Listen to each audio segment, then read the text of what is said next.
Welcome to the Academic Conference of Arts Discovery. We Group 1 will be discussing a map like no other, a map that led to the freedom and liberty of thousands of soldiers, whose legacy lives until today.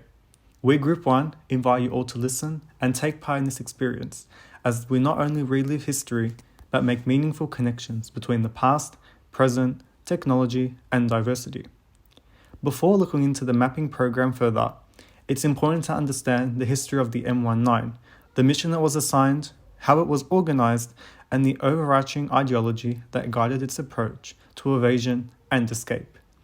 Each of these factors influenced the development of the mapping program and contributed to the program's overall impact during the years of the Second World War. So, who is the M19, and why did these maps need to be created? Well, first let's give a bit of context.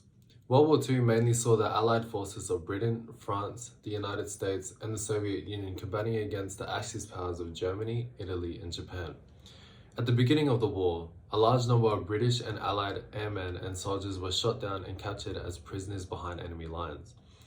Now, in the previous World War, capture and captivity in enemy hands had been regarded as an unfortunate and even shameful and disgraceful fate. However, the value of the experiences shared by the escaped prisoners of war, POWs, in World War I and the information they often brought back with them was eventually recognized as potentially useful contributions to the success of the war effort. Thus, the attitude towards prisoners of war shifted. This shift in military philosophy sparked the official creation of MI9 on the 23rd of December 1939. MI9 was a military intelligence section in the War Office of the British Defence Force based in London. MI9's objectives and methods were described as to enable the escape of British prisoners of war and their repatriation to the United Kingdom, as well as to keep enemy troops and resources from guarding and preventing their escape. To make it easier for individuals who escaped capture in the enemy-controlled area to return to the UK. And thirdly, to gather and disseminate information on espionage and evasion, including research into the provision of escape aids before deployment or by covert shipment to prisoners of war. Christopher Clayton Hudden was appointed as an intelligence officer of MI9, focusing on the invention of gadgets to aid escape and evasion. Hudden recognized the extreme importance of maps and began and led the focus of MI9 to maps in escape kits, as he described them as the escaper's most important accessory. From then on, MI9 began focusing on the key production and distribution of maps. Interesting. So what were these maps of? How were they created? So, the maps produced for the MI9 Escape and Evasion program depicted a very detailed map of the area in which British prisoners of war were being held back. Most of these prisoners of war did not know any information about the area that they were being held back in behind enemy lines, and these maps are very crucial for them in order to escape and evade back to their home country. The maps were produced by a company called Weddington, a British manufacturer of cards and board games. Weddington has turned to the MI9 because of their rare ability to print on silk, a feature that Hutton think that was necessary in order to produce these maps. Because of the silk's durability, and it's very lightweight in any weather condition, the silk maps were very easy to carry around and transport around, and it allows prisoners to inspect the map stealthily without raising any suspicion of the guards, as it would not make noise like normal paper maps would. But it's not like the M19 could just hand it to these prisoners, right? How did it get to them? Of course not. The MI9 could not just send maps to captured soldiers, so these maps were smuggled in care packages. As part of the Geneva Convention, prison camps are allowed for humanitarian groups such as the Red Cross to distribute care packages to the prisoners. One of the categories of items that could be included in these care packages included games and pastimes. Now, the MI9 and British military took advantage of this opportunity by creating a fake charity organization. This organization gained access to prison camps in an enemy territory covering several countries such as Norway, Germany, Sweden, Italy, and Japan. further progressing the escape and evasion program for Hutton. You mentioned games and pastimes. I'm guessing M19 somehow hid the maps inside board games. Yes, exactly. Hutton's childhood inspiration of games and magic sparks an idea that could save thousands. As Wellington was already printing maps on silk for the MI9, Hutton furthered their partnership by proposing the next step of distribution in which Wellingtons could assist. This came through the very fortunate fact that Wellingtons was a British manufacturer and a licensee of the American game Monopoly.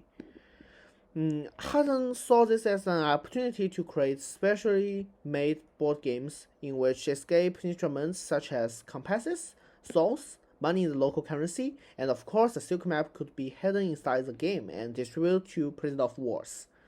Wellingtons began manufacturing special Monopoly games with silk maps and other items hidden inside them. A system of coding was added to the board games in order to distinguish which maps were which, and ensure the right game was smuggled to the appropriate camp. For example, boards containing maps of Norway, Sweden, and Germany had a full stop after Mayfair. Maps were not only hidden in the Monopoly boards but also in the pack of cards in which Wellingtons was also a major manufacturer. Christopher C. L. Bolles, a Wellington archivist, wrote that the map could be made from the material impervious to water and sandwiched between the back and the pip side of the cards by water-soluble glue. When dropped into a bucket of water, the card came into three parts: front, back, and the map. Each pack contained one map in 48 segments.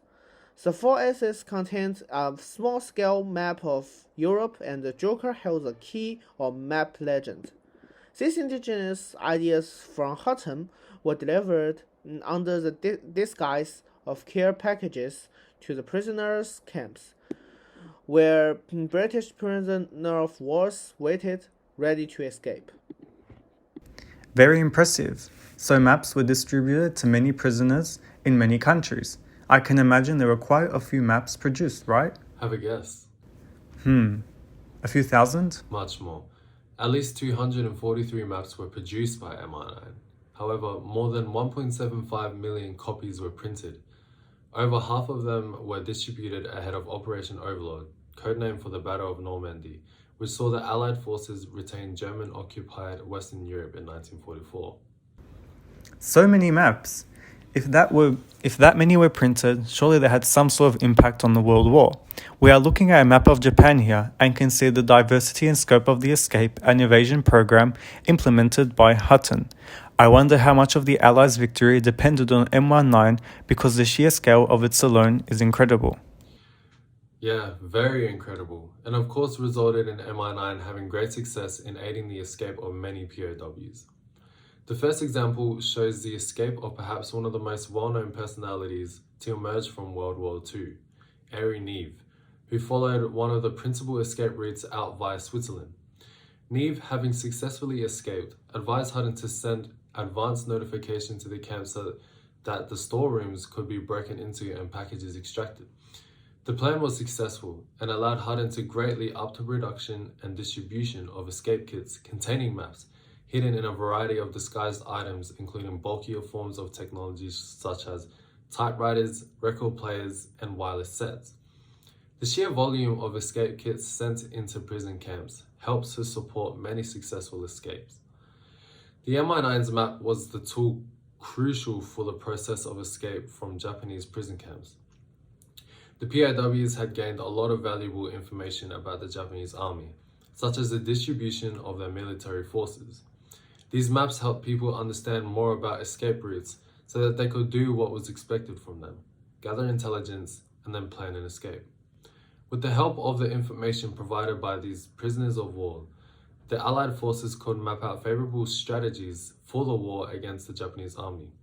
In 1944, the Allied forces advanced towards Japan, neutralized many of their bases, and took control of several cities. The US Air Force also bombarded various towns leading to the US occupation of Japan. This was greatly helped by MI9's maps, which contributed greatly to the escape of POWs, who in turn provided key information leading to the victory of war over Japan.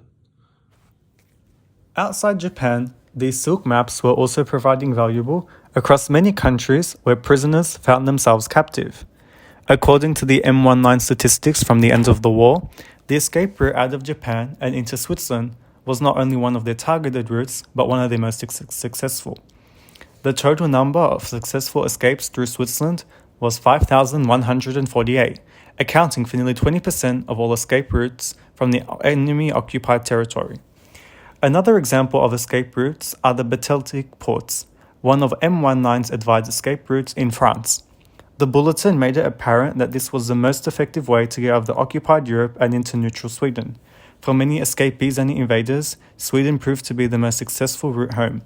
30% of all returning people use this path, with a considerable number arriving via Baltic ports. As more and more soldiers escaped these prison camps, the Axis forces became frustrated. The substantial effort required to prevent escapes from the camps diverted the enemy's resources away from frontline combat action was considerably incredible, valuable in giving the Allies an opportunity in combat and warfare. In total, statistics have revealed that out of the estimated 35,000 prisoners of war who had successfully escaped, a third of those prisoners were aided by the special board games in which silk maps were hidden. There's no doubt that the volume and scope of this operation, which saw the successful escape of thousands of soldiers, greatly aided the Allies in their military advances. Thank you all so much for informing us on a topic and object that could just easily be overlooked. It's inspiring to uncover these secrets behind what seemed like a simple map. Yes, and it often is because of the secrecy of MI9, but the silk map holds incredible value in the context of World War II. It's important to recognize the significance of this technology and the diversity of it.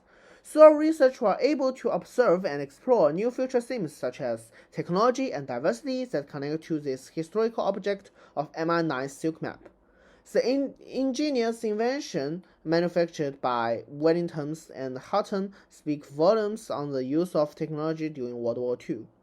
Technology such as specially made board games with silk maps hidden within it greatly helped prisoners of war in escaping their prison camps. The detail in printing the map on silk, while seeming small, was an incredibly important feature of the maps. The large variety and volume of maps made and distributed.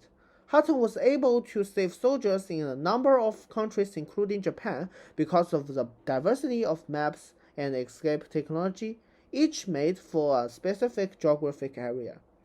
It has been made clear to us that the role that these silk maps had was far more significant and crucial than what, at first glance, we seem to be.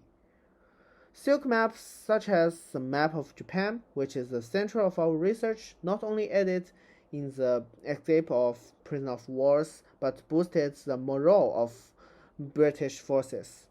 Servicemen knew that if they found themselves in a bad situation, they were or would be well equipped to escape and evade where they may have given up before. The boosted morale and the valuable information gathered from enemy lines were inspired by these silk maps. The eventual Allied victory over Japan as well as victory throughout Europe were surely impacted by the significant and valuable role silk maps of escape and erosion played. It truly is inspiring to realize how much of a significant role a diverse piece of technology being silk maps held during World War II. Thank you all for your time, and thank you for everyone for engaging in this exciting research that has been presented here today. We look forward to exploring more research topics with you all. So until next time, goodbye and thank you.